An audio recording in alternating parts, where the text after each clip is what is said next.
કિસાન કોંગ્રેસ સેલના chairman Palbhai આંબલિયાએ CM અને કૃષિ મંત્રીને પત્ર લખ્યો છે। ટેકાના ભાવે ચણા રાયડાના રજીસ્ટ્રેશન રદ બાબતે આ પત્ર લખવામાં આવ્યો છે। રજીસ્ટ્રેશન રદ થયાના હજારો ખેડૂતોને મેસેજ મળ્યા છે અને આ મેસેજમાં સેટેલાઇટ ઇમેજ સાથે પાક મેચ ન થતી હોવાની ફરિયાદ પણ છે। તલાટીના દાખલા બાદ ખેડૂતોના પાકનું રજીસ્ટ્રેશન થતું હોય છે। તલાટીએ ગ્રાઉન્ડ પર ખરાઈ કરી છે તો ખેડૂતોને મેસેજ શા માટે, આ સવાલ પણ તેમણે પત્રમાં પૂછ્યો છે। તલાટી અને સેટેલાઇટ સર્વે ઇમેજ બંને સાચા હોવાની વાત તેમણે કરી।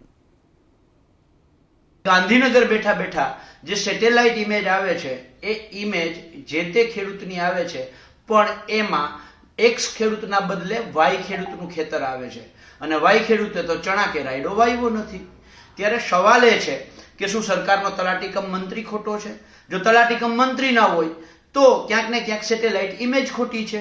જો આ બંને સાચા હોય તો જમીન માપણીની ભૂલ છે, સરકારે પોતે સ્વીકારવું જોઈએ। સરકારને દુખે છે પેટ અને કૂટે છે માથું। વાસ્તવિકતા એ છે કે સરકારના ચહેરા ઉપર ધૂળ છે અને અરીસો સાફ કરવાના પ્રયત્ન કરે છે।